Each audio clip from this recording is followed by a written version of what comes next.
Good morning students, good afternoon, good evening. जैसे भी बच्चे देख रहे हैं सभी को विशेस दे रही हूँ। ठीक है। आज जो हमारा टॉपिक है, अभी फ़िलहाल हम क्या है सैलरी हेड का चैप्टर कर रहे हैं। सभी को पता है इस बात का? पता है ना इस बात का, या फिर ऐसे ही देख रहे हैं? क्योंकि इससे पहले मैं इनकम इंट्रोडक्शन पढ़ा चुकी हूँ, एग्रीकल्चर के ऊपर पढ़ा चुकी हूँ। थर्ड जो चैप्टर है हमारा रेजिडेंस स्टेटस का। फोर्थ हमारा इतना इंपॉर्टेंट नहीं है। फिफ्थ हमारा चला हुआ है।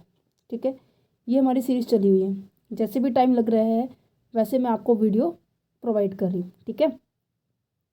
हाँ, मुझे एक बात बहुत अच्छी नहीं लगती आप लोगों की, जितने भी स्टूडेंट्स देख रहे हैं आप एक अच्छे स्टूडेंट नहीं लग रहे मुझे। बिकॉज मैंने इस वाले चैप्टर के अंदर, इस वाले चैप्टर के अंदर 2 क्वेश्चन पूछे थे। उन क्वेश्चंस का आंसर अभी तक एक भी स्टूडेंट ने नहीं दिया। या तो आप पढ़ नहीं रहे अच्छे से, या मेरे क्वेश्चंस को जवाब नहीं दे रहे हैं, या आपको समझ नहीं आ रहा। मुझे नहीं पता क्या हो रहा है, I don't know, right. But अब मैं चाहती हूँ कि कोई तो एक ऐसा, कोई या 2 स्टूडेंट ऐसा हो जो मेरी क्वेश्चंस का आंसर दे, जो मैंने पूछा हुआ है। एक क्वेश्चन इस चैप्टर के अंदर पूछा हुआ है, एक इस चैप्टर के अंदर पूछा हुआ है। ठीक है, वो दोनों थ्योरेटिकल हैं। सभी बच्चे करते हैं आजकल थ्योरी, बहुत कम करते हैं प्रैक्टिकल। प्रैक्टिकल के बेस पे मैंने रेजिडेंस पे पूछा हुआ है और एक थ्योरी के ऊपर पूछा हुआ है। दैट मीन्स टोटल 3 क्वेश्चन पूछे हुए हैं। तीनों में से किसी का भी नहीं आंसर आया। ये बहुत मुझे अच्छा नहीं लगा इस बात को देख के। आज हमारा इनकम टैक्स का इनकम फ्रॉम सैलरी हेड चल रहा है, और वो भी कहाँ पहुँचे हुए हैं, वैल्यूएशन ऑफ परक्यूजिट्स। परक्यूजिट्स की कैसे हम वैल्यूएशन करते हैं वो आज पढ़ने वाले हैं। परक्यूजिट्स क्या होते हैं, सबसे पहले आपको ये पता होना चाहिए परक्यूजिट क्या होती है। इससे पहले मैं अलाउंस करवा चुकी हूँ। अलाउंस क्या होते हैं? परक्यूजिट होते हैं ऐसी सर्विस, ऐसे बेनिफिट जो आपको किस में मिले, कैश में नहीं मिलता, वो आपको मिलता है in kind. Interest free loan मिल जाना, सर्वेंट की फैसिलिटी मिल जाना, आपको कार दे दी गई है, आपको फ्लैट दे दिया गया है। ठीक है, आपको एकोमोडेशन की फैसिलिटी देना, मीन्स कि आपको निवासी स्थल की फैसिलिटी देना। ये सभी क्या है, परक्यूजिट्स के अंदर आएगी। फैसिलिटी जहाँ वर्ड आ जाए, जैसे एजुकेशन फैसिलिटी होती है, एक एजुकेशन अलाउंस होता है। अगर एजुकेशन अलाउंस है दैट मीन्स वो आपको कैश में रिसीव हुआ है। समझ में आ रहा है डिफरेंस? और अगर ये बोला जाए एजुकेशन फैसिलिटी है दैट मीन्स वो एक परक्यूजिट है, उसकी ट्रीटमेंट अलग होगी। क्लियर इतना पॉइंट? यहाँ पे कहते हैं कि जो परक्यूजिट्स कैसे कैलकुलेट करते हैं, परक्यूजिट कैसे अमाउंट कैसे कैलकुलेट करते हैं वो आप बताने वाली हूँ मैं। ध्यान से सुनते जाना, बहुत इजी है, ज़्यादा टेक्निकल भी नहीं है, और यहाँ से क्वेश्चन 100% आता है, कोई शक नहीं है। ये कहते हैं कि परक्यूजिट कैसे कैलकुलेट करते हैं। परक्यूजिट कैलकुलेट करने का क्या मेथड है? Money value of perquisites. Perquisites की मनी वैल्यू निकालनी है, और इसमें से क्या माइनस करना है? माइनस करना है एनी अमाउंट, ये लाइन बिल्कुल याद रखना हर जगह, चार्ज्ड फ्रॉम एम्प्लॉय। क्लियर? ये कहते हैं परक्यूजिट, मान लो कि आपको कार दी गई है, कार की फैसिलिटी दी गई है। कार को हम क्या करेंगे, इन कैश में कन्वर्ट कर लेंगे। कैश में मीन्स कार है आपकी, जैसे 2 लाख की कार है, ठीक है, बट आपको फैसिलिटी दी गई है कि आपको घर से लेके ऑफिस तक ले जाने आने का सिस्टम है बस। ठीक है, तो क्या होगा, जितना खर्चा ऑफिस से लेके घर आने का खर्चा है, या फिर ऑफिस से वापस घर जाने का, या घर से वापस ऑफिस आने का है, ये खर्चा आपका कैश में कन्वर्ट कर लिया जाएगा। कि अगर मान लो डेली के 30 रुपये लगते हैं गाड़ी के अंदर, फॉर एग्जाम्पल है, ठीक है, डेली के 30 रुपये लगते हैं जाने के, तो आने के 30 रुपये हो गए। दैट मीन्स टोटल अमाउंट कितनी होगी इसकी? 60 रुपये होगी पर डे। और महीने में अब दिसंबर लगा हुआ है, 31 दिन होते हैं, 31 गुना में 60, तो कितना हो गया? 1860। इसके ऊपर टैक्स लगेगा। ये आपकी मतलब कि सैलरी के अंदर ऐड होके देन टैक्स कैलकुलेट किया जाएगा। समझ में आया कैसे परक्यूजिट को मनी के अंदर कन्वर्ट किया जाता है? ठीक है, और माइनस क्या किया गया है? Any amount charge from the employ. अगर इसके बदले में कोई भी पैसा एम्प्लॉय से चार्ज किया गया है, मतलब कि ये बोला गया है कि आपको परक्यूजिट की फैसिलिटी देंगे, आप ऐसे करो कि हमें 1200 रुपये जमा करवा दो, पहले जमा करवा रखें, तो क्या होगा, 1860 में से 1200 माइनस होंगे, देन क्या कितना बचेगा हमारे पास? ये बचेगा 660 रुपये हमारे सैलरी के अंदर ऐड होंगे। इतना समझ में आया परक्यूजिट कैसे निकालते हैं? ये फॉर्मूला बिल्कुल आप लोगों को ध्यान में रखना है। Money value of perquisite minus के अमाउंट चार्ज फ्रॉम एम्प्लॉई, ये हर जगह अप्लाई होगा, कोई भी परक्यूजिट करेंगे उन सभी के अंदर अप्लाई होगा। क्लियर। और हाँ, आप सभी से एक रिक्वेस्ट है कि प्लीज़ वीडियो को ज़्यादा से ज़्यादा शेयर कीजिए, क्योंकि इतनी मेहनत से 1-1.5 घंटे की वीडियो बनती है और मुझे पूरा आउटपुट नहीं मिलता। जैसे आप सोच रहे हैं कि हाँ 2 बच्चे देख ले, 3 बच्चे, जब तक पूरा सर्कल नहीं देखेगा तब तक इस चीज़ का फ़ायदा नहीं लगेगा। मुझे लगता है जैसे कि आपको समझ नहीं आ रहा है। मुझे नहीं लगता कि मेरी तरफ से मैं अपना पूरा बेस्ट देती हूँ, फिर भी क्या है रिस्पॉन्स अच्छा नहीं आता, क्योंकि फीडबैक जो मिलता है ना, फीडबैक जैसे आपने कम्युनिकेशन में पढ़ा है, जब तक फीडबैक नहीं मिलेगा, क्वेश्चनिंग नहीं होगी, आप मुझसे नहीं पूछोगे, मैं आपको नहीं बताऊंगी, तो तब तक क्या है कंसेप्ट क्लियर नहीं होते। आपको ही पता है इस बात का, जब तक कन्फ्यूज़न नहीं होगी, जब तक पूरे कंसेप्ट क्लियर भी नहीं होते हैं। तो दैट्स वाई आप ज़्यादा से ज़्यादा पढ़ोगे तभी तो कन्फ्यूज़न क्रिएट होगी, और पढ़ोगे नहीं तो कन्फ्यूज़न कहाँ से होगी बच्चों। तो please focus on your study, because ये जो टैक्स है आपके लाइफ के अंदर बहुत ज़्यादा इम्पोर्टेंट है। क्योंकि स्टडी को आप ऐसे एक ये कहेंगे ना कि अपनी ज़िंदगी का, जैसे अपनी बॉडी के अंदर ब्लड और रीढ़ की हड्डी बहुत इंपॉर्टेंट है, इसी तरह से स्टडी भी अपनी लाइफ के अंदर सर्वाइव करने के लिए बहुत ज़रूरी प्ले रोल करता है। क्योंकि अगर कोई बच्चा एजुकेटेड है तो आप वो कोई भी प्लेटफॉर्म पे अपना स्टैंड क्रिएट कर सकता है। सबको पता है इस बात का। अगर वो ग्रेजुएशन कर लेता है एक टीचिंग लेवल के अंदर, स्कूल के अंदर, वो बच्चा पढ़ा सकता है अगर उसे नॉलेज होगी तो। अगर उसे कंसेप्ट ही क्लियर नहीं होंगे, वो खुद को तो क्या दूसरों को तो बाद में पढ़ाएगा ना। तो दैट्स वाई जितना ज़्यादा हो पढ़ो, कंसेप्ट क्लियर करने के लिए कन्फ्यूज़न क्रिएट होगी, और वो कन्फ्यूज़न आप मुझसे डिस्कस करो, डाउट दो मुझे। अगर डाउट ही नहीं होगा तो मैं कहाँ से आपको फैसिलिटी दूंगी, मुझे ये ज़रा ये तो बताइए, नहीं दूंगी ना। तो दैट्स वाई आप क्या करना है, आपको ज़्यादा से ज़्यादा पढ़ना है, ज़्यादा क्या है, वीडियो को शेयर कीजिए कि सभी बच्चे पढ़ें। ठीक है, अगर वीडियो अच्छी लगती है तो प्लीज़ एक लाइक ज़रूर कीजिएगा। ठीक है, तो अब हम परक्यूजिट्स पे आते हैं। परक्यूजिट्स फटाफट करते हैं हम, क्या है, क्योंकि इतना जैसे कि ज़्यादा ईजी, बहुत ज़्यादा ईजी है, कोई मुश्किल वाली बात नहीं है। सबसे पहले हम क्या है इसके अंदर ना 3 रूल 3 से चलेंगे हम। कहाँ से चलेंगे, मैं साथ साथ रूल भी याद करवाऊंगी, क्योंकि बच्चे अपने आप से नहीं करते, मुझे लग रहा है। रूल 3 से याद करेंगे। रूल नंबर 1 से हमारा होगा घर। जैसे हमें लॉजिक के साथ याद करवाऊंगी, जैसे कि कोई कहीं आप जाते हो, आपकी नौकरी लग गई, मान लो आप चार्टेड अकाउंटेंट बन चुके हो या फिर टैक्स ऑफिसर बन चुके हो, तो क्या है आपकी नौकरी लग गई है, आप कहीं बाहर जाओगे तो आपको सबसे पहले आप सामान लेके गए हुए हैं, आप सबसे पहले क्या देखोगे, रहने के लिए जगह देखोगे ना, कि या फिर ऐसे सोचोगे कि हाँ रोड पे खड़े होकर मैं अपनी पूरी रात बिता दूंगा, अपनी पूरी दिन बिता दूंगा, नहीं ना। तो पहले आप क्या करोगे, एक घर देखोगे जहाँ पर मैं रह सकता हूँ और जहाँ पे मैं खाना खा सकता हूँ, जहाँ मेरा सामान रखा जा सकता है। राइट, तो सबसे पहले हम फैसिलिटी पढ़ेंगे, valuation of the residence accommodation, कि रहने के स्थान का कैसे हम वैल्यूएशन करते हैं, अगर वो फैसिलिटी किसके द्वारा प्रोवाइड की गई हो, किसके द्वारा, हमारे एम्प्लॉयर के द्वारा। ठीक है, उसकी वैल्यूएशन कैसे करेंगे। जब हम वैल्यूएशन करने की बात करते हैं रेजिडेंस एकोमोडेशन की, तो इसके अंदर सबसे पहला आता है हमारे हाउस की, जो रेंट फ्री हाउस होता है, रेंट फ्री हाउस। सेकंड आता है होटल, नेक्स्ट आता है साइट, और नेक्स्ट आता है टाइम अरेंजमेंट। कैसे हम चारों एक एक करके डिस्कस करेंगे। सबसे पहले हम होटल, रेंट फ्री हाउस है, ये सबसे ज़्यादा इंपॉर्टेंट है, एग्जाम में इससे क्वेश्चन आता है रेंट फ्री हाउस से। तो कैसे है कि जब हम रेंट फ्री हाउस निकाल रहे हैं ना, तो रेंट फ्री हाउस का मतलब क्या है, जब आप किसी घर में रह रहे हो तो उसके ऊपर आप रेंट दे रहे हो या नहीं दे रहे हो, वो मैटर करते हैं। तो जब रेंट भी हाउस भी कैसा हो सकता है, आपका जो घर है वो कैसा हो सकता है, मान लो कि मिस्टर ए की जॉब लगी है, वो कहीं जा रहा है, उसके लिए रेंट फ्री हाउस की फैसिलिटी प्रोवाइड की गई है एम्प्लॉयर के द्वारा, उसके मालिक के द्वारा। तो क्या होगा, अगर वो कैश में मिलती है, ये अगर इसका एम्प्लॉयर है वो अगर उसको कैश देता, तो दैट मीन्स ये क्या हो गया, अलाउंस। मैं साथ साथ डिफ्रेंशिएट भी करके बताने वाली हूँ साथ में। ठीक है, और अगर वो क्या है इन काइंड में मिले, दैट मीन्स प्रोवाइड किया जाए उसको क्या, फ्लैट। अगर उसे फ्लैट दिया जा रहा है दैट मीन्स वो क्या है, परक्यूजिट, वो परक्यूजिट से। क्लियर इतना पॉइंट। ठीक है जी, अब उसे ये तो हो गया, ये तो हमने ऑलरेडी पढ़ चुके हैं पिछली वीडियो के अंदर। अगर फ्लैट मिल रहा है तो फ्लैट के अंदर भी हम 2 चीज़ देखेंगे कि फ्लैट क्या है, फर्निश्ड है या फिर अनफर्निश्ड है, अनफर्निश्ड और फर्निश्ड। अब फर्निश्ड का मतलब क्या होता है?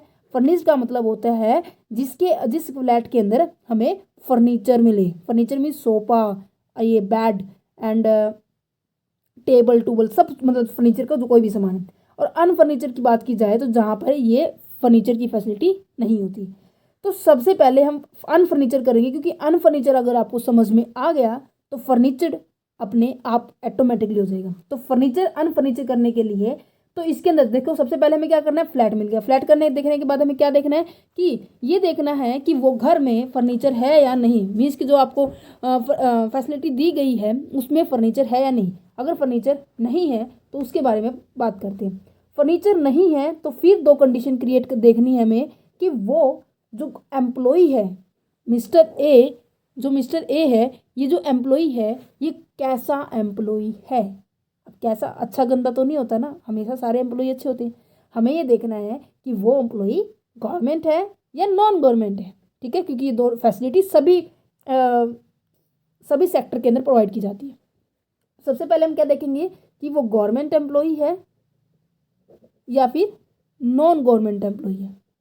स्टेप टू स्टेप करना है, बिल्कुल याद रहेगा। जैसे मैंने पहले ही एग्जांपल दिया है, जब आपके पास गाने की रील होती है तो आपको पता होता है कि नेक्स्ट गाना क्या चलने वाला है। तो इसी तरह से सबसे पहले आपको फर्स्ट नंबर ये, तो देन सेकंड ये देखना है कि क्या मिला है आपको। थर्ड ये देखना है कि आपका घर कैसा है। देन ये देखना है फोर्थ नंबर पे कि आप कैसे एम्प्लॉय हो।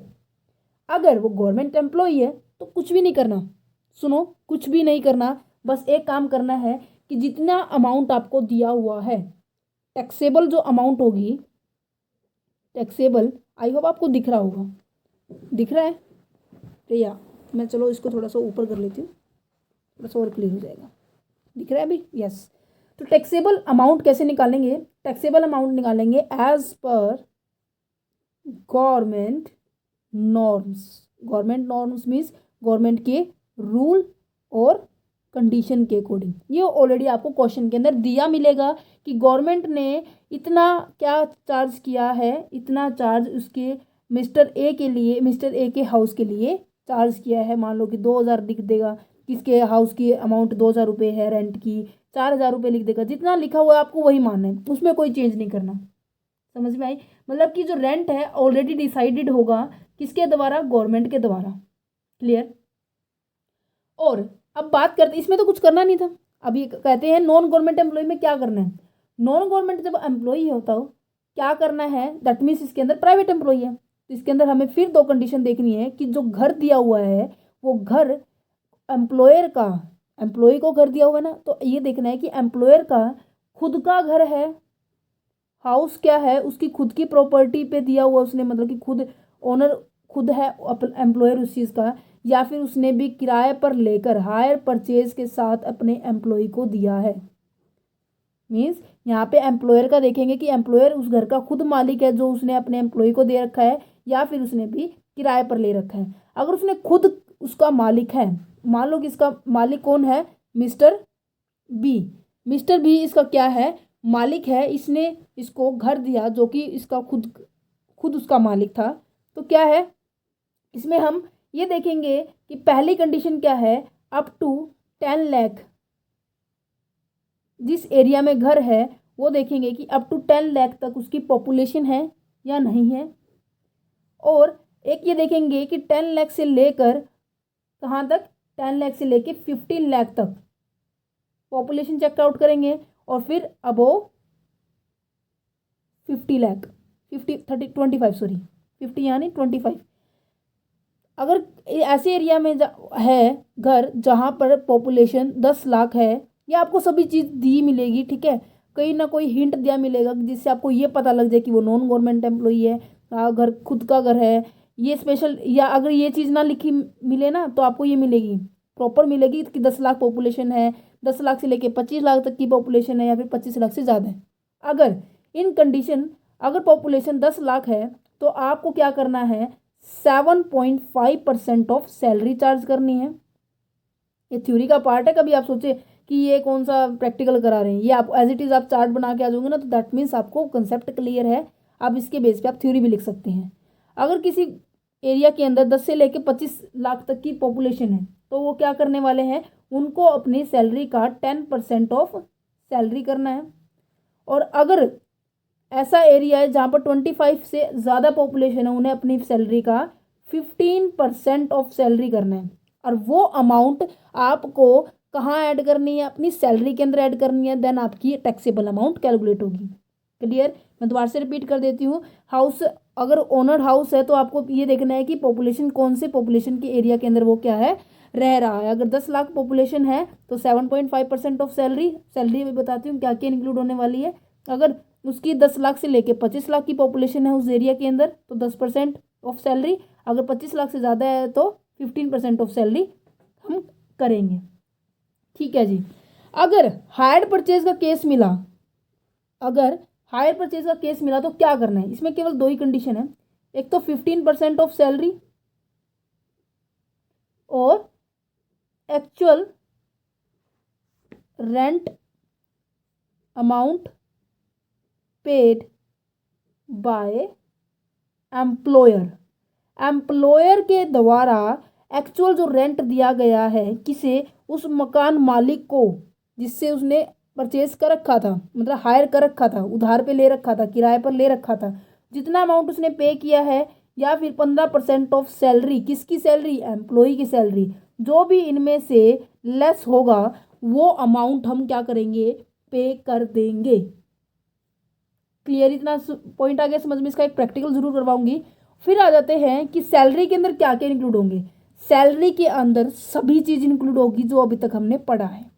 बेसिक पे हमारा इंक्लूड होगा, डियरनेस पे इंक्लूड होगा, फीस होगा, हमारा कमीशन होगा, ठीक है, और बोनस होगा, और क्या होने वाला है, और जितने भी टैक्सेबल अमाउंट थी अलाउंसेस की, मतलब कि फुल्ली टैक्सेबल अलाउंस, अलाउंस के अंदर हमने 3 पार्ट पढ़े थे, फुल्ली टैक्सेबल, पार्टली, ये दोनों इंक्लूड होंगे। मीन्स कि सैलरी के अंदर इसमें सारा सब कुछ इंक्लूड होने वाला है।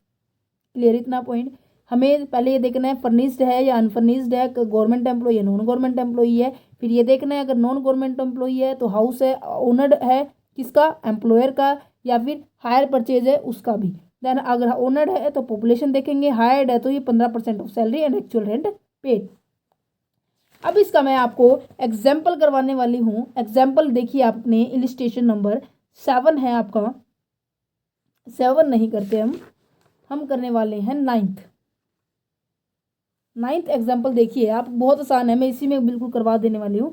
ये कहते हैं कि company took house owner rent and allotted it to be employee from the following information find out the value of perquisite of the accommodation. ये कहते हैं कि कंपनी ने हाउस लिया है रेंट पे और अलॉट किया अपने एम्प्लॉय को। समझ में आ गया? कंपनी ने भी हाउस को क्या किया है, रेंट पे लिया है, तो कौन सी कंडीशन होने वाली है, हायर परचेज की, क्योंकि एम्प्लॉयर जो है उसने भी खुद हायर परचेज कर रखा है, देन उसके बाद अपने एम्प्लॉय को दे रखा है। ठीक है जी। ये कहते हैं कि rent paid for the year, rent paid कितना करता है, 60,000, कौन करता है, अपना एम्प्लॉय। सैलरी कितनी है एम्प्लॉय की, 5 लाख। कॉस्ट ऑफ फर्नीचर, अच्छा ये फर्नीचर का हो गया, चलो कोई नहीं, हम एक फर्नीचर का और रूल देख लेते हैं, देन हमारा एग्जाम्पल कंप्लीट हो जाएगा। अनफर्नीचर का समझ में आ गया। तो अब बात करते हैं हम फर्निश्ड की, फिर हमारा एग्जाम्पल कंप्लीट हो जाएगा। कोई बात नहीं, थोड़ा इसको रोकिए, देन आपको समझाती हूँ। फर्निश्ड है तो इसमें भी यही 2 कंडीशन होगी कि फर्नीचर जो है, क्या फर्नीचर किसका है, owned, own of employ, sorry employer का खुद का है, या फर्नीचर भी उसने उधार का ले रखा है, ये भी मैटर करता है भाई। अगर फर्नीचर उसका खुद का है तो क्या होगा, अगर फर्नीचर उसका खुद का है, ध्यान से सुनना, तो उसने क्या करना है, जो आपकी अनफर्निश्ड की अमाउंट निकलेगी ना, अनफर्निश्ड की हाउस की जो अमाउंट निकलेगी, जो हम अभी निकालेंगे, उसमें क्या करना है, इस ओरिजिनल जो फर्नीचर है, मान लो कि ये सोफा है या फिर बेड, मान लीजिए बेड उसने उस हाउस के अंदर खुद का रखा हुआ है, ठीक है, उस हाउस के अंदर खुद का रखा हुआ है, तो जो की एक्चुअल वैल्यू होगी ना बेड की, मान लो कि 50,000 उसकी एक्चुअल वैल्यू है बेड की, जो उसने घर में रखा हुआ है, जो उसको एम्प्लॉयर ने अपने एम्प्लॉय को दिया है, तो उस 50,000 रुपये का हमें क्या करना है, 10% करना है, 10% of original value, original value of furniture, furniture की ओरिजिनल वैल्यू को क्या करना है, उसमें ऐड कर देना। अब देखिए एग्जाम्पल के तौर पे मान लो कि अनफर्निश्ड हाउस क्या आ गई 60,000 रुपये वैल्यू, तो 10% और ओरिजिनल का क्या बनेगा 50,000 का 10% प्लस 5,000, ये जो है 65,000 हमारा किसके अंदर एंटर हो जाएगा, सैलरी के अंदर ऐड हो जाएगा। क्लियर इतना, जिसकी फर्नीचर खुद का है तो 10% ऑफ द ओरिजिनल वैल्यू। अगर फर्नीचर खुद का नहीं है तो क्या करना है, अगर फर्नीचर खुद का नहीं है तो उसे क्या करना है, जितनी एक्चुअल में अमाउंट उस फर्नीचर के लिए एम्प्लॉयर ने पे कर रखी थी उस व्यक्ति को, जिसका एक खुद फर्नीचर था, उसको क्या करना है, उस उतनी ही अमाउंट को अपने अनफर्निश वाले में ऐड कर देनी है। अनफर्निश, अगर ये लाइन समझ नहीं आए तो पीछे करके देख लेना, क्योंकि जो मैंने बोला वो बिल्कुल करेक्ट है, बिल्कुल सही है। ये लाइन एज इट इज लिख दोगे कन्फर्म है, नंबर मिल जाएंगे। ये कहते हैं कि अनफर्निश्ड में हमें क्या करना है, एक्चुअल रेंट पेड किया हुआ है, किस चीज़ के लिए रेंट पेड किया हुआ है, अपने फर्नीचर के लिए। क्लियर दिस पॉइंट, ये था हमारा बस अनफर्निश्ड का। तो दैट मीन्स इंपॉर्टेंट कौन सा है ज़्यादा, अनफर्निश्ड। अगर अनफर्निश्ड समझ में आ गया तो आप फर्निश्ड भी निकाल सकते हो। अब यहाँ पे देखिए रेंट आ गया, ठीक है जी, सैलरी आ गई, ठीक है जी, cost of furniture provided in the house, जो कॉस्ट है मतलब जो लागत आई हुई है फर्नीचर की जो अपने हाउस में प्रोवाइड की हुई है वो कितनी है 60,000। Rent charge from employee salary per year 1,000। ये कहते हैं कि एम्प्लॉई से रेंट चार्ज किया गया 1,000 रुपये। जो मैंने यहाँ बोला था ना कि आपको ये बात याद रखनी है, money value of perquisite minus any amount charge from the employee. ये जो एनी अमाउंट है ना, अब इसमें 1,000 रुपये चार्ज करी हुई है पर मंथ, दैट मीन्स 12,000 पूरे साल के चार्ज किए हुए हैं, ये लेस होंगे। ठीक है, तो अब हमें कैसे करना है, देखिए वैल्यूएशन ऑफ अकोमोडेशन कैसे निकालेंगे। सबसे पहले हम क्या करने वाले हैं, एक्चुअल ये देखेंगे कि कितना, देखो बिल्कुल आसान है, बहुत आसान है। सबसे पहले हमें क्या करना है 15% ऑफ सैलरी, क्योंकि हमें पहले अनफर्निश्ड निकालना है। समझ में आ रहा है मैं क्या बोल रही हूँ, अनफर्निश्ड निकालना है। तो दैट्स वाई आपको सबसे पहले 15% क्या करना पड़ेगा, आपको हायर परचेज वाली कंडीशन याद है ना, 15% और एक्चुअल रेंट पेड ये आपको नहीं दे रखी तो आप इसी को लेकर चलेंगे, विच एवर इज लेस। ठीक है, तो 15% ऑफ सैलरी कितनी दी हुई थी इसको, सैलरी दी हुई थी इसको 5 लाख, तो 5 लाख का 15% कितना हो गया 75,000। ठीक है, अब ये कहते हैं कि सॉरी यहाँ पे इन्होंने एक्चुअल रेंट भी दिया हुआ है, देखो ये actual rent paid for the year 60,000 रुपये, तो एक्चुअल रेंट कितना है 60,000 रुपये। तो विच एवर इज लेस, जल्दी से बताइए विच एवर इज लेस, इनमें से कौन सा कम है, ये वाला। तो अनफर्निश्ड की क्या वैल्यू हो गई है, अनफर्निश्ड की हमारी वैल्यू आ गई है 60,000, मीन्स कि आपके जो घर की जो आपको हाउस दिया गया था उसकी वैल्यू है 60,000 रुपये। ठीक है जी, अब अनफर्निश्ड के बाद हमारे पास क्या दिया हुआ था, फर्नीचर की बात कर रखी उन्होंने, cost of furniture provide in the house, जो कॉस्ट है ना फर्नीचर जो उसने खरीदा था, जब उसकी लागत कितनी आई थी 60,000 रुपये आई थी, दैट मीन्स उसका खुद का फर्नीचर है ओनर का। तो हमें क्या करना है 10% ऑफ फर्नीचर का 10% करना है।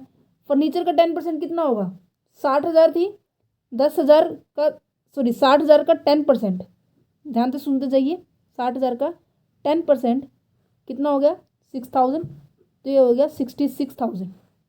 क्लियर, इतना आया समझ में बिल्कुल। अब यहाँ तक हमने क्या कर लिया है कि money value of perquisite, money value में कन्वर्ट कर दिया हमने अपने रिकमेंडेशंस को। अब हमारा क्या काम रह गया, अगर कोई अमाउंट चार्ज की गई है किससे, एम्प्लॉई से, वो लेस करनी है। मैंने बताया कि 1,000 रुपये पर मंथ उसे चार्ज किया है, तो कितना हो गया 12,000 इसमें से लेस कर देंगे, देन 54,000 रुपये हमारा क्या आ जाएगा, value of concessional accommodation. Value of concessional accommodation means कि इतनी अमाउंट आपकी हाउस में रहने की बनती है। आई होप आपको एग्जाम्पल क्लियर हो चुका होगा। ये एग्जाम्पल मैंने इसलिए चुना क्योंकि इस एग्जाम्पल के अंदर फर्निश्ड और अनफर्निश्ड दोनों कवर हो गए हैं। ठीक है, आपके बुक के अंदर देख सकते हैं, आपकी बुक के अंदर पूरा पैराग्राफ बनाया हुआ है। ठीक है, अब नेक्स्ट हम पढ़ते हैं एक्कोमोडेशंस प्रोवाइड इन होटल। अगर आप होटल के अंदर रहते हैं तो क्या कुछ रहने वाला है, मीन्स कि आपको कहीं विदेश भेज दिया। ठीक है, आपको वहाँ ये थोड़ी ना कि आप विदेश में वही बात आ जाएगी, रोड पे तो थोड़ी ना रहोगे आप, सड़क पे ऐसे खड़े थोड़ी ना रहोगे अपने लगेज को लेके कि हाँ मैं यहीं रहूँगा, मुझे कहीं नहीं जाना है ना। तो आपको रहने के लिए जगह तो देनी होगी। और बाहर विदेश में जाएंगे तो सबसे पहले बात आ जाती है होटल को। अगर आप होटल के अंदर रहती हैं, in case transfer of employ, जब एम्प्लॉय ट्रांसफ़र होता है उस केस के अंदर आप होटल के अंदर रहते हैं। होटल के अंदर भी क्या है, आप कितने दिन तक रहेंगे, कितनी अमाउंट चार्ज नहीं होगी, वो बातें करने वाले हैं। तो इसके अंदर क्या है, अगर एक एम्प्लॉय है जिसका ट्रांसफ़र कर दिया है, ठीक है, वो ट्रांसफ़र कर दिया है तो वो कहीं और जाके रहा है, तो इसके अंदर क्या है, दो कंडीशन है। कंडीशन नंबर वन कि सब एक सेकेंड, हाँ, कंडीशन नंबर वन कि यहाँ वैसे लिखी हुई है, आप इसमें देखिए, लेस देन और इक्वल टू द 15 डेज। अगर वो व्यक्ति 1 दिन से लेके 15 दिन तक वहाँ रहता है, और एक कंडीशन है कि 15 दिन से अबोव रहता है, ज़्यादा रहता है, more than 25 day, sorry 15 days. अगर वो 1 से लेके 15 दिन तक वहाँ रहता है और एक 15 दिन से ज़्यादा रहता है, अगर वो 15 दिन तक ही रहता है तो कोई भी अमाउंट टैक्सेबल नहीं होगी। ठीक है, कंडीशन ये है कि 15 दिन मिनिमम डेज है। 15 दिन तक रहता है तो कोई टैक्स नहीं लगेगा। अगर 15 दिन से ज़्यादा रहता है तो टैक्स कैसे लगेगा, 24% ऑफ सैलरी, ध्यान से सुनते जाना, 24% ऑफ द सैलरी, और क्या है, actual rent paid by the employer. और उस होटल का जो रेंट पे किया है किसने, एम्प्लॉयर ने, क्योंकि एम्प्लॉयर ही फैसिलिटी देगा ना कि आप होटल में रहिए। ठीक है, अगर वो 15 दिन तक रहता है तो कोई अमाउंट टैक्सेबल नहीं होगी। अगर 15 दिन से ज़्यादा का अमाउंट तो एम्प्लॉयर ही पे कर रहा है वैसे भी, तो जो एक्चुअली अमाउंट जो एम्प्लॉयर पे करेगा, actual rent paid by employer, ठीक, और विच एवर इज लेस, इन दोनों में से कोई भी लेस होगा। मान लीजिए, एक सेकेंड, मेरी कॉपी भी भरने वाली है। 24% ऑफ सैलरी बनता है 40,000 रुपये। ठीक है, और ये एम्प्लॉय की है, ये बात ध्यान रखना, एम्प्लॉयर एम्प्लॉय की रिलेशन में होता है हमेशा। और एम्प्लॉयर ने बन गया मान लो कि 30,000, विच एवर इज लेस कौन सी होगी, ये बाय द डिफॉल्ट 40,000 ये है और 50,000 ये है, तो विच एवर इज लेस ये। तो ये अमाउंट क्या होगी, टैक्सेबल होगी इन किसके अंदर, हमारे एम्प्लॉय की सैलरी के अंदर। ठीक है, देखिए यहाँ पे ये लिखा हुआ, where is the accommodations provide in the transfer from the one place to the other and the period is aggregate does not exceed the 15 day. अगर 15 दिन से ज़्यादा नहीं होते कोई भी वैल्यू टैक्सेबल नहीं होगी, दैट मीन्स नील होगी। अगर क्या होगा, 15 डेज से ज़्यादा होगा तो दो कंडीशन अप्लाई होगी, 24% सैलरी पेड और payable to the previous year. ठीक है, मतलब कि जो आपकी जिस टाइम पे आप होटल में अंदर रह रहे हैं उस टाइम की सैलरी को इंक्लूड करना है, वो बात कही जा रही है। ठीक है, और actual charge paid on the payable to such hotel, जो भी एक्चुअल चार्ज किया गया है होटल से, जो भी अमाउंट कम रहेगी 24% ऑफ सैलरी से और एक्चुअल रेंट पेड से, दोनों में से कोई भी कम होगी, वो आपको क्या है, लेस, जो भी लेस होगा उसे हम इंक्लूड कर देंगे। ठीक है, नेक्स्ट आ जाता है accommodation provide eight site. Site क्या होता है, जल्दी से बताइए, साइट क्या होता है।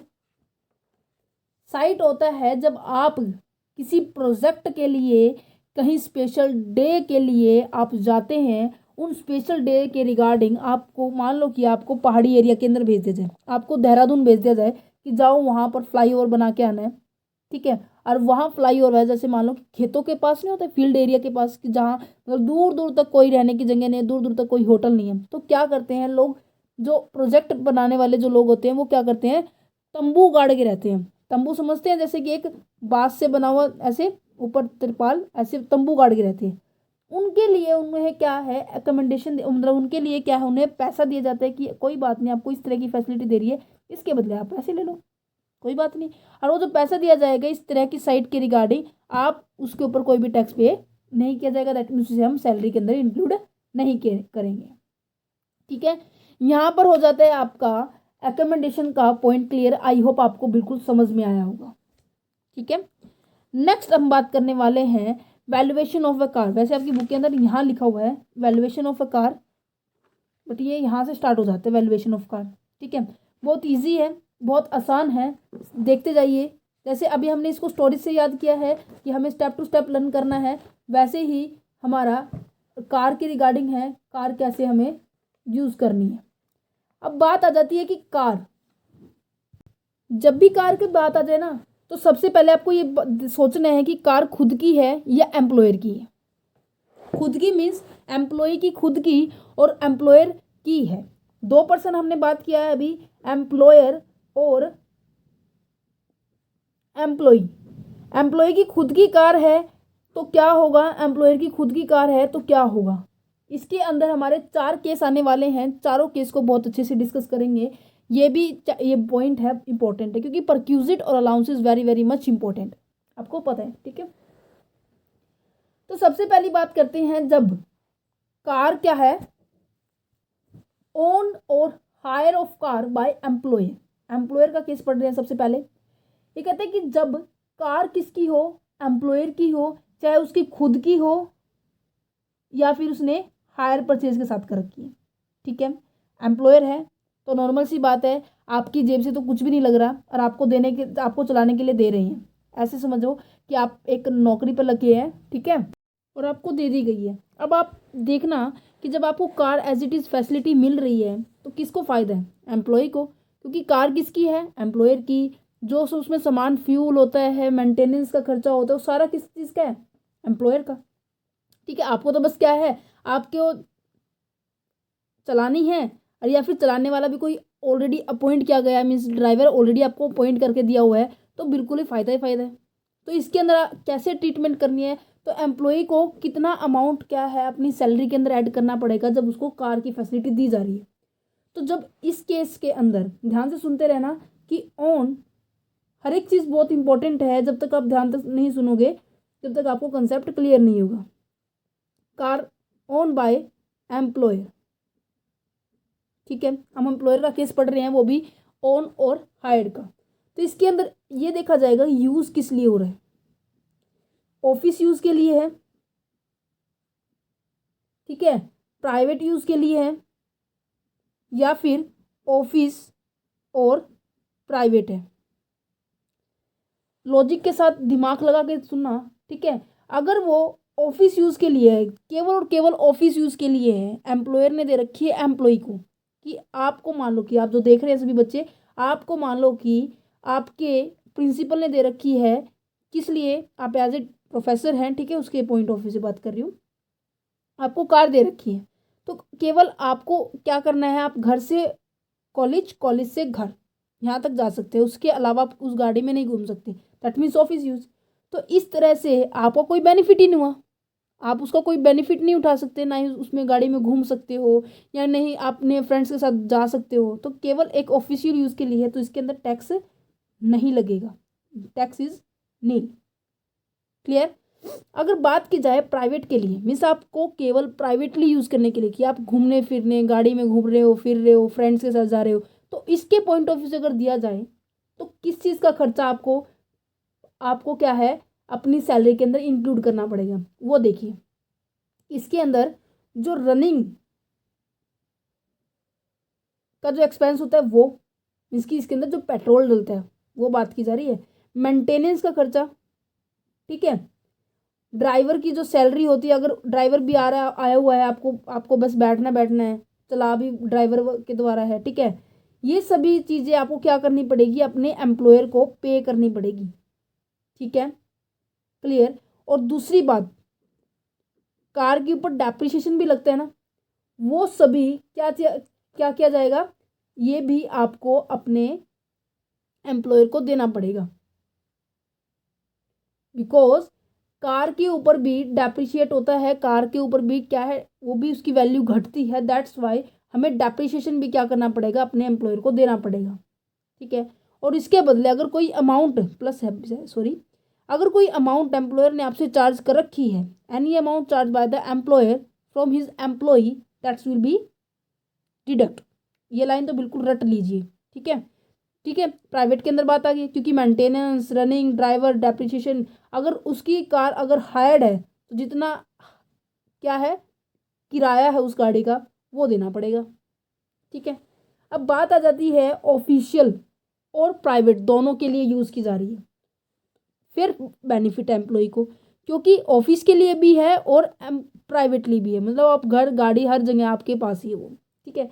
तो अब फिर हम क्या देखेंगे कि गाड़ी छोटी है या बड़ी है, स्मॉल गाड़ी है या लार्ज गाड़ी है, ये कैसे पता चलेगा, ये आपको दिया मिलेगा, बिल्कुल क्वेश्चन में बड़े मोटे मोटे अक्षरों में लिखा मिलेगा कि स्मॉल गाड़ी है, लार्ज गाड़ी है। वैसे भी मैं आपको बता देती हूँ, अगर स्मॉल गाड़ी है तो उसका जो इंजन होता है ना 1.6 सीसी का मिलेगा, और जो लार्ज गाड़ी है 1.6 सीसी से ज़्यादा मिलेगा, मोर देन 1.6। जैसे आपने सुना होगा जो बाइक होती है आप लोगों की, बॉयज़ के लिए और गर्ल्स के लिए, स्कूटी सभी के लिए, जैसे नॉर्मल सी बात बता देती हूँ, ठीक है। जो बाइक का होता है 125 सीसी की बाइक नॉर्मल होती है, ठीक है। स्कूटी भी क्या है सबसे हैवी जो क्या है वो 125 सीसी की है, ठीक है। इसी तरह से गाड़ियाँ भी होती है स्मॉल और लार्ज। स्मॉल 1.6 सीसी की होनी चाहिए, उसके ऊपर क्या ट्रीटमेंट रहने वाली है, और जो लार्ज है उसके ऊपर क्या ट्रीटमेंट होने वाली है। अगर स्मॉल गाड़ी है तो उसके ऊपर आपको कितना 1800 रुपये पर मंथ आपको क्या करना पड़ेगा, आपसे चार्ज किया जाएगा। प्लस अगर ड्राइवर है, मतलब ड्राइवर भी ऑलरेडी अपॉइंट कर रखा है, तो उसके लिए आपको 900 रुपये चार्ज देने पड़ेंगे पर मंथ। ये तो गाड़ी का हो गया, और ये ड्राइवर की फीस हो गई है, आपसे चार्ज की जाएगी, ठीक है। अगर लार्ज गाड़ी है तो उसके अंदर आपको क्या है 2400 रुपये पर मंथ, और प्लस अगर ड्राइवर आप अगर खुद चलाते हैं तो जस्ट यही ऐड होगा।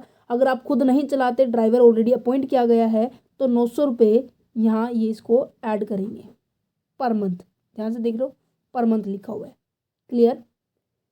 ये था point own hired by car by employer. Employer के द्वारा ओन की गई है या फिर उसकी खुद हायर की गई है, और उसने क्या है अपने एम्प्लॉय को दे रखा है, इस केस की बात की जा रही है, ठीक है। अब बात आ जाती है कि ओन और हायर क्या है। इसके अंदर क्या है, उसकी खुद की गाड़ी थी, मेंटेनेंस का खर्चा खुद सारा सारा मतलब सारा खर्चा एम्प्लॉयर ने उठा रखा था। अब नेक्स्ट केस क्या है, कार तो एम्प्लॉयर की है, बट जो मेंटेनेंस का खर्चा है ना, मीन्स कि ये जो खर्चा है एम्प्लॉय ने अपनी जेब से उठा रखा है उस कार का। तो क्या होगा, ध्यान से सुनिए, इस केस में क्या होगा, यही बात आएगी, 3 केस आ जाएंगे, ऑफिशियल यूज़, प्राइवेट यूज़ और बोथ। ऑफिशियल के अंदर तो उसे किसी भी तरह का फ़ायदा नहीं होने वाला, किसे, एम्प्लॉय को, तो इसके अंदर तो कोई टैक्स देना ही नहीं है। इन केस प्राइवेट के अंदर टैक्सेबल अमाउंट कैसे निकालेंगे, यहाँ तो हमने क्या है सारे रनिंग जितने भी मेंटेनेंस के जो खर्चे थे, जितना एक्सटर्नल खर्चा था गाड़ी के अलावा, वो हमने ऐड किए थे, क्योंकि मेंटेनेंस का खर्चा भी सारा एम्प्लॉयर ने उठा रखा था। इन केस सारा खर्चा, मेंटेनेंस का खर्चा, रिपेयर एंड मेंटेनेंस का खर्चा एम्प्लॉय उठाता है, तो इस केस में क्या होगा, और केवल उसे क्या पे करना पड़ेगा, एम्प्लॉय को अपने एम्प्लॉयर से डेप्रिसिएशन या फिर कोई रेंट है इस कार का वो पे करना पड़ेगा, ठीक है। समझ में आई, मीन्स अगर उसने मेंटेनेंस का खर्चा खुद उठा रखा है, इस केस के अंदर केवल उसे डेप्रिसिएशन, क्योंकि डेप्रिसिएशन उसकी गाड़ी पे लग रहा है ना, तो गाड़ी किसकी है, एम्प्लॉयर की। एम्प्लॉयर की गाड़ी के अंदर क्या है, वैल्यू कम हो रही है, तो वो चीज़ आपको बस पे करनी पड़ेगी। अगर उसकी किराए पे है तो रेंट देना पड़ेगा, अगर उसकी खुद की है तो डेप्रिसिएशन देना पड़ेगा, clear. Because repair and maintenance are paid by the employ. Employ के द्वारा मेंटेनेंस और रिपेयर का खर्चा खुद पे किया जा रहा है, ठीक है जी। नेक्स्ट बात करते हैं यूज़ बोथ। अगर वो दोनों के लिए यूज़ कर रहे हैं, स्मॉल और कार, और सॉरी दोनों के लिए यूज़ मीन्स कि प्राइवेट और पब्लिक, तो इसके अंदर क्या देखेंगे कि स्मॉल कार है, लार्ज कार है। जब हमारी दोनों के लिए यूज़ आ जाए तो हमें यही देखना है कि स्मॉल है या लार्ज है। तो यहाँ पे अगर स्मॉल कार है 600 पर मंथ, और लार्ज में 900 पर मंथ। अब लार्ज और स्मॉल का तो पता लग गया होगा कि 1.6 सीसी और 1.6 सीसी, ठीक है जी। तो यहाँ पे 600 रुपये स्मॉल कार के अंदर और 900 रुपये लार्ज कार के अंदर, और अगर ड्राइवर अलग से है तो उसकी सैलरी 900 रुपये पर मंथ आपको देनी पड़ेगी।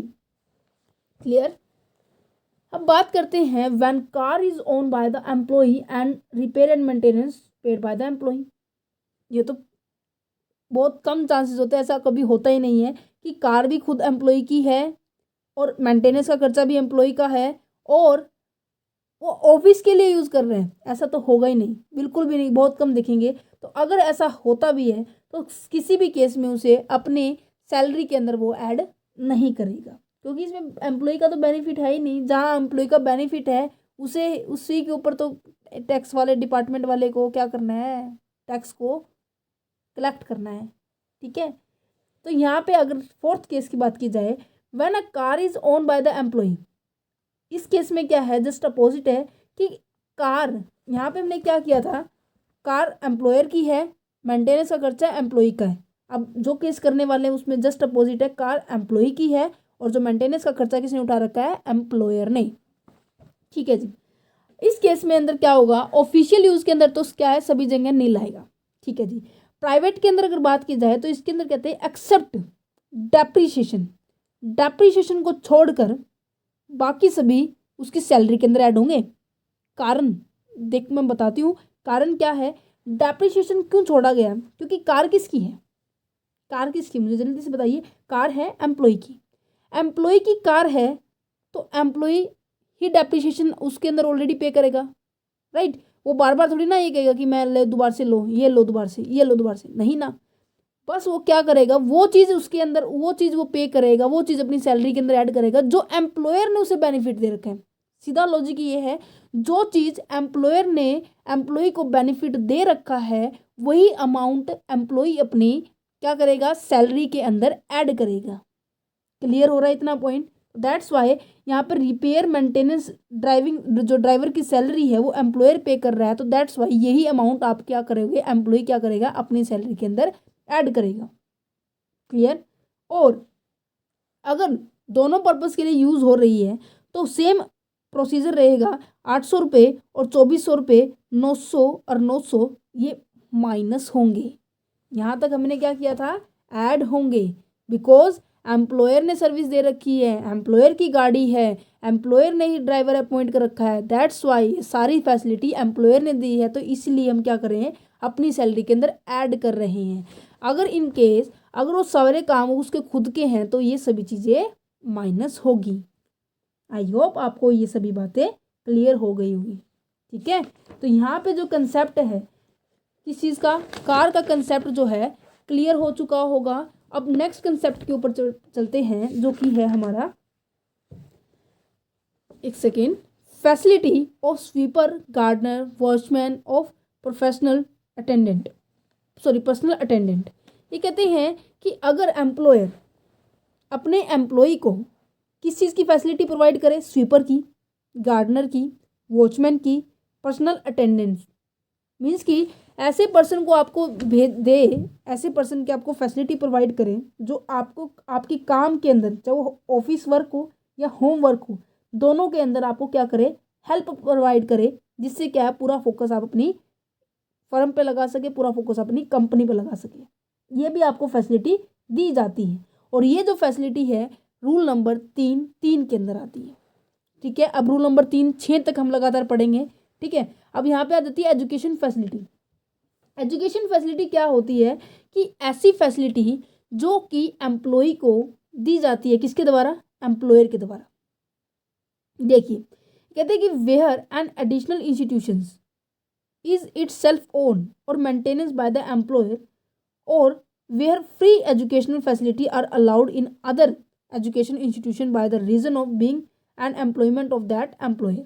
ये कहते हैं कि अगर कोई पर्सन उसकी कंपनी के अंदर एम्प्लॉय है और वो कहते हैं कि मेरे जो फैमिली मेंबर हैं, ध्यान से सुनते जाना, उनके पढ़ने के रिगार्डिंग आपको फैसिलिटी दी गई है, तो क्या आपसे अमाउंट चार्ज की जाएगी या नहीं चार्ज की जाएगी, तो डिपेंड करता है जो एम्प्लॉय है उसकी फैमिली में कौन ले रहा है, उसके बच्चे ले रहे हैं, दैट मीन्स उसके चिल्ड्रंस हैं, ठीक है, या फिर और फैमिली मेम्बर है। अगर उसके बच्चे ले रहे हैं उसके बच्चों के लिए फैसिलिटी दी गई है, तो कैसे चार्ज की जाएगी? अगर बच्चों की जो फीस है, बच्चों की जो एजुकेशनल कॉस्ट है 1,000 रुपये तक हुई पर मंथ, ध्यान से सुनते रहना, 1,000 तक पर मंथ हुई तो ये पूरी तरह से नील हो जाएगा। अगर खर्चा 1,000 से ज़्यादा हुआ, अगर खर्चा 1,000 से ज़्यादा हुआ, मान लो कि 1,200 रुपये हुआ, तो आपको केवल छूट 1,000 तक की मिलेगी। जो बीच का तो 200 रुपये है ना, उसे सैलरी के अंदर ऐड करना पड़ेगा। क्लियर? मीन्स कि 1,000 रुपये की छूट आपको मिलेगी, उससे ज़्यादा नहीं मिलेगी।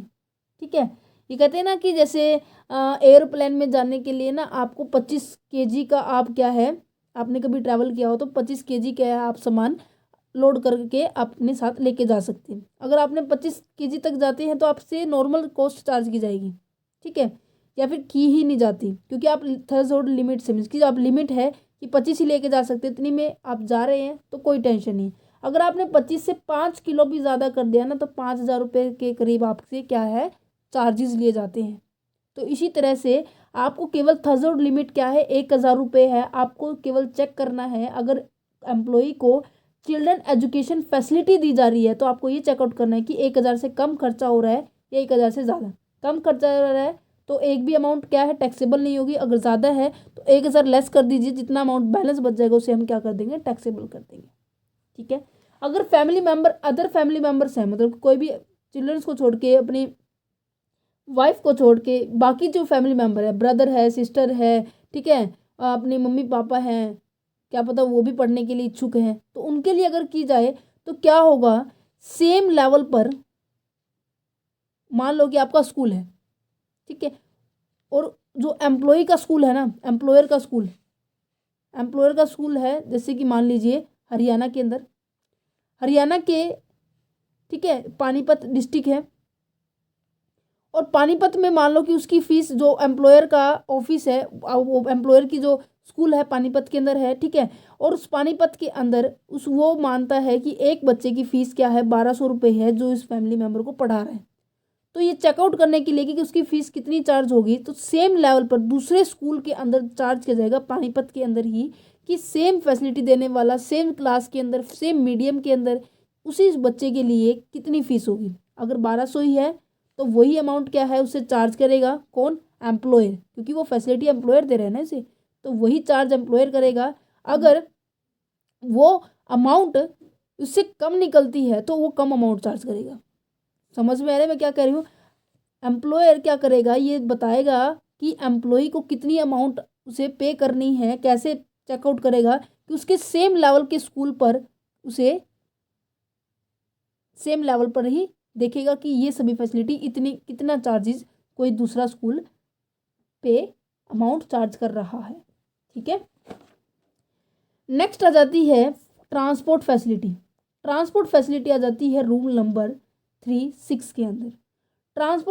ट्रांसपोर्ट फैसिलिटी क्या कहती है, कि जब आप कोई मान लो कि ये कोई पर्सन है, ये केवल उन्हीं पर्सन को एम्प्लॉय, मतलब उन्हीं एम्प्लॉय को प्रोवाइड की जाती है जो ट्रांसपोर्टेशन सिस्टम में काम करती हैं। सभी को ट्रांसपोर्ट फैसिलिटी नहीं दी जाती, वही एम्प्लॉय को के लिए है जो ट्रांसपोर्ट में काम करते हैं, जैसे एयरलाइन हो गई, रेलवे हो गई, अदर एम्प्लॉयज़ हो गई। अगर एयरलाइन, रेलवे और अदर एम्प्लॉय है, जितना अमाउंट दूसरे लोगों से चार्ज किया जा रहा है उतना ही अमाउंट क्या होगा, एम्प्लॉय के फैमिली मेम्बर से चार्ज किया जाएगा। जैसे अभी हमने एजुकेशन में किया, जैसे अमाउंट दूसरे लोगों से चार्ज की जा रही है वैसी अमाउंट आपके एम्प्लॉय से चार्ज की जाएगी। यही बात है, जस्ट, और कुछ ज़्यादा नहीं है। ठीक है, अब एक यहाँ रह गया facility of the gas, electricity और द वाटर इलेक्ट्रिसिटी और गैस की फैसिलिटी दी गई है।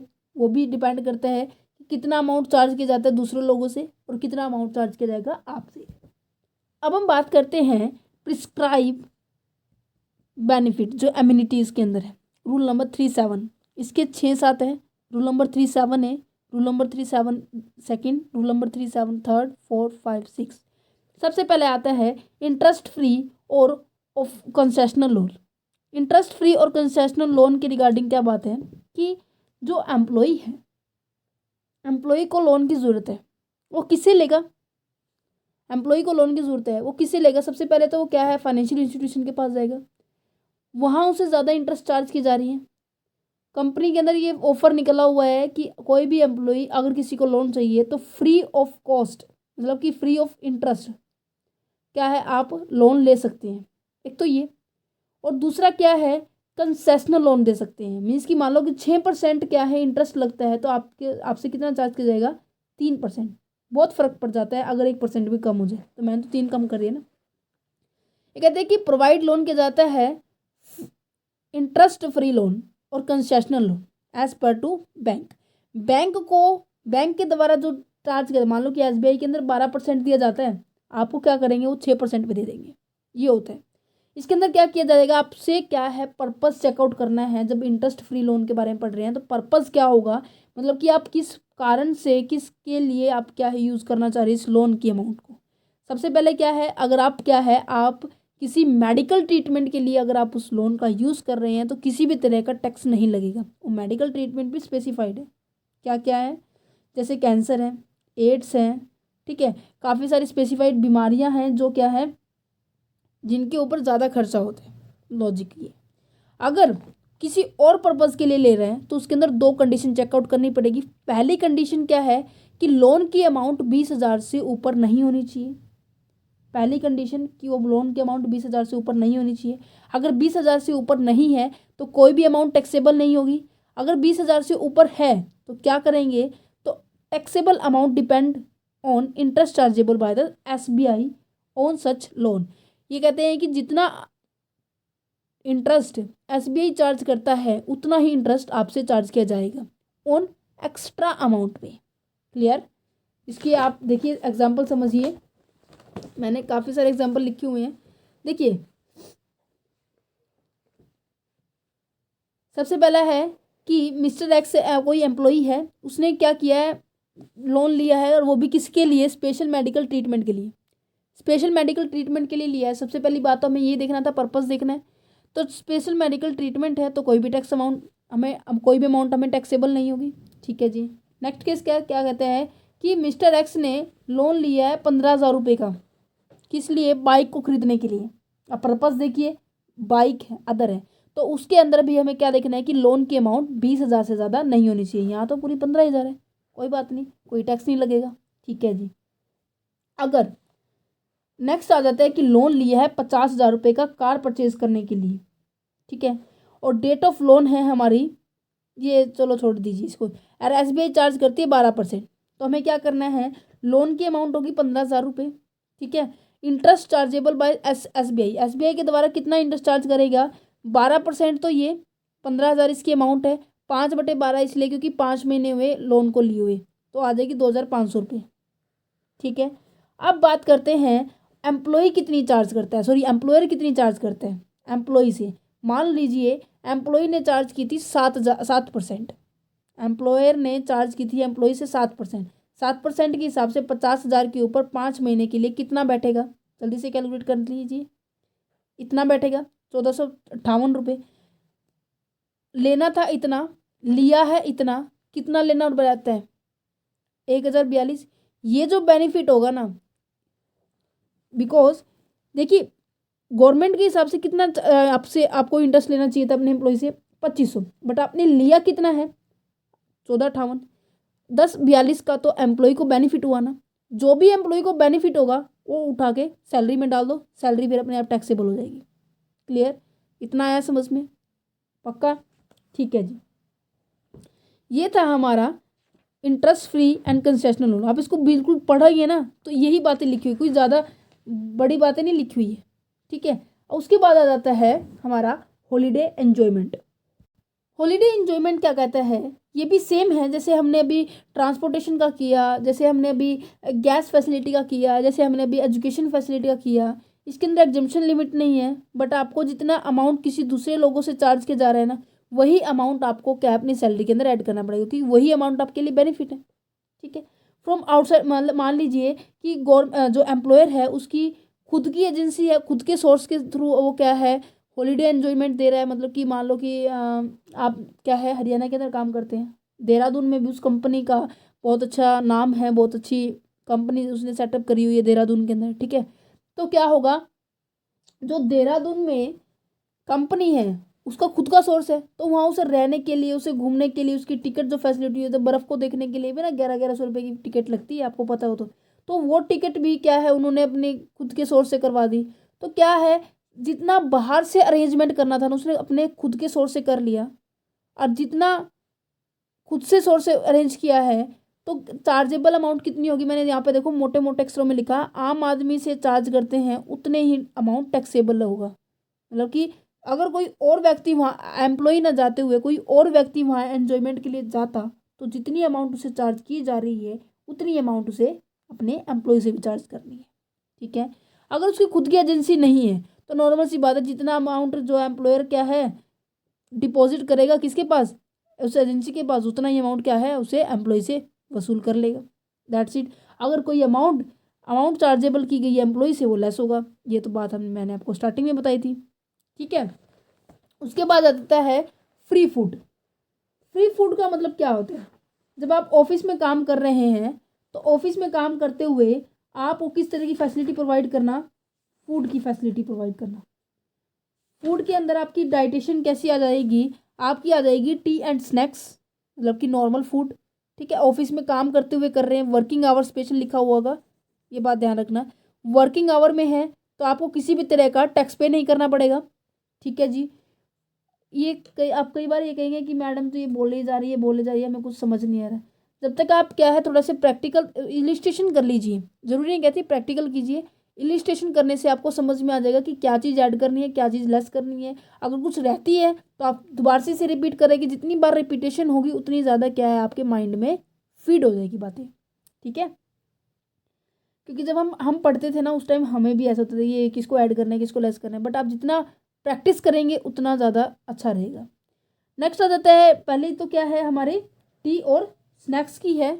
और मैंने आपको अभी बोला कि जैसे कि स्नैक्स और टी है उनके अगर आप वर्किंग आवर्स के अंदर आप उनकी एम्प्लॉयर की कैंटीन, मतलब कि जो कंपनी है उस कैंटीन से आप यूज़ कर लेते हैं, मीन्स कि उस कैंटीन से आप क्या है खा पी लेते हैं क्या क्या टी और स्नैक्स, तो उसके अंदर कोई भी टैक्स अमाउंट टैक्सेबल नहीं होगा, क्योंकि आप वर्किंग आवर काम करते करते क्या कर रहे हैं, कंपनी को भी काम दे रहे हैं ना, तो दैट्स वाई। अगर free food in a remote area, अगर आप रिमोट एरिया के अंदर काम करने गए हुए हैं और वहाँ पर आपको फूड की फैसिलिटी प्रोवाइड की है, वो भी अमाउंट क्या है चार्जेबल नहीं होगी।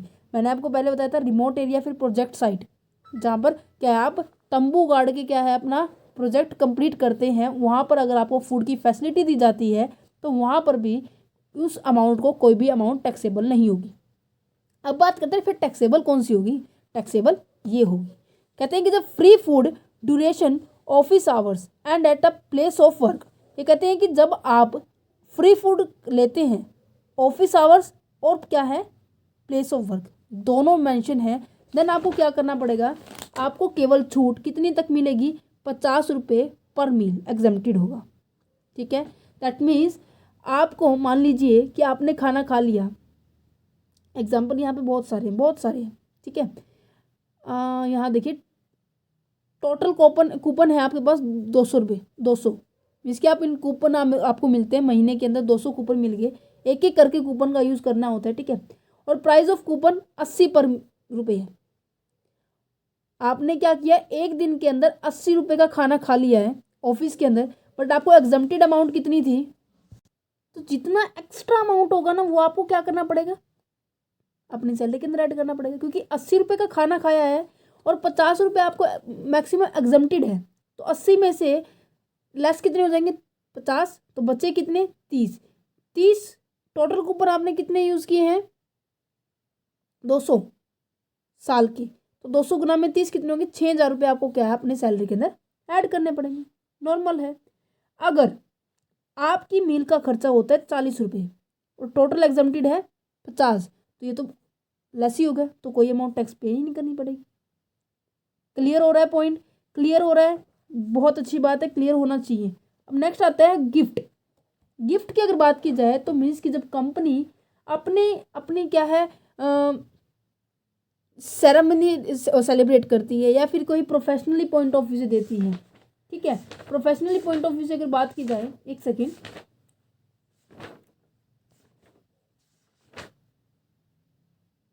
गिफ्ट्स की बात चल रही है, हाँ यस गिफ्ट की बात चल रही है, तो इसके अंदर क्या होगा आपको ये देखा जाएगा कि आपको गिफ्ट्स कब मिल रही है, मीन्स कि गिफ्ट मिलने का टाइम क्या है, नॉर्मल मिल रहे हैं या फिर किसी ओकेजन पे मिल रहे हैं।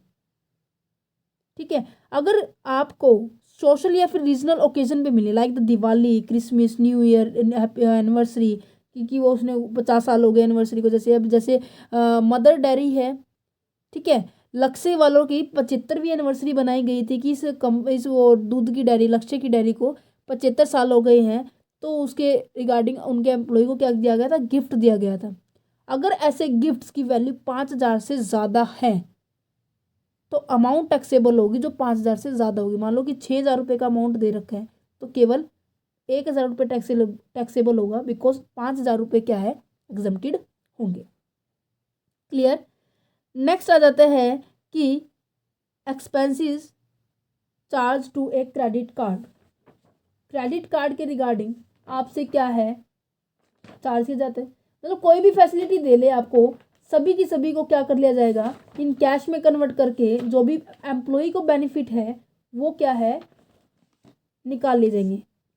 क्रेडिट कार्ड फैसिलिटी के बारे में क्या कहते हैं, देखिए ध्यान से। ये कहते हैं कि अगर वो कार्ड ऑफिशियल यूज़ के लिए है या फिर पर्सनल यूज़ के लिए। ऑफिशियल यूज़ के लिए तो कोई मैटर नहीं करता, कितना ही खर्चा करो, ऑफिस के लिए कर रहे हो, कंपनी के लिए कर रहे हो, भलाई के लिए किया होगा, ठीक है। बट उनके लिए भी आपको क्या करना पड़ेगा, रिकॉर्ड मेंटेन करके रखना पड़ेगा। और रिकॉर्ड कैसे मेंटेन करना पड़ेगा, डेट वाइज, क्रोनोलॉजी, ठीक है, उस तरह से। अगर पर्सनल है तो जितने की शॉपिंग की है ना उतना अमाउंट टैक्सेबल होगा, क्योंकि जितना अमाउंट बेनिफिट एम्प्लॉय का होगा उतना अमाउंट टैक्सेबल होगा, ठीक है। नेक्स्ट आता है क्लब फैसिलिटी, क्लब एक्सपेंसेस। ये कहते हैं कि कई बार क्या है, कई बार एम्प्लॉयज़ को क्लब के मेंबर के पॉइंट ऑफ व्यू से भी क्या है, फैसिलिटी मिल जाती है। अब मान लीजिए ऐसी कंपनी है जिनके अंदर लगभग मीटिंग कहाँ होती है, क्लब के अंदर होती है। क्लब के अंदर ही क्या है, सारे कंपनीज के मेंबर्स आते हैं, इस कंपनी की मीटिंग होती है, जनरल मीटिंग होती है, एनुअल मीटिंग होती है, कोई भी मीटिंग होती है तो उनके अंदर ही की जाती है, ठीक है। तो क्या होगा, तो उनके लिए भी एक स्पेशल क्लब का मेंबर अपॉइंट कर दिया जाएगा, मीन्स कि जो एम्प्लॉई है उस क्लब का मेंबर बना दिया जाएगा कि जो भी मीटिंग होगी तेरे के साथ होनी चाहिए, मीन्स कि तू उन सबको अटेंड करेगा। तो वो क्या होगा, अगर वो क्लब की फैसिलिटी ऑफिशियल यूज़ करे तो कोई दिक्कत नहीं है, अगर वो पर्सनल यूज़ करे तो क्या होगा कि जितनी अमाउंट नॉर्मल पर्सन से चार्ज की जाती है उतनी अमाउंट क्या है, आपको चार्ज की करनी पड़ेगी, ठीक है। तो ये नॉर्मल से रूल है, बहुत आसान सा चैप्टर था। यहाँ पर हमारे पास क्या है, ये जो टॉपिक एक रहता है movable property. Yes, movable property क्या होता है, एक सेकेंड।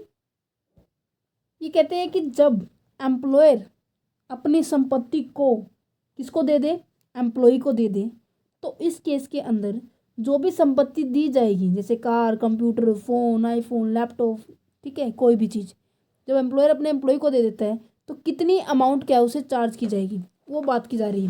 क्योंकि दी तो उसने क्या है, कार दे दी मान लो, तो उसकी वैल्यूएशन कैसे करेंगे, मनी के टर्म में, तो कैसे देखेंगे, टैक्सेबल अमाउंट देख रहे हैं कैसे निकालनी है, कि एम्प्लॉयर की खुद की थी या एम्प्लॉयर की खुद की नहीं थी।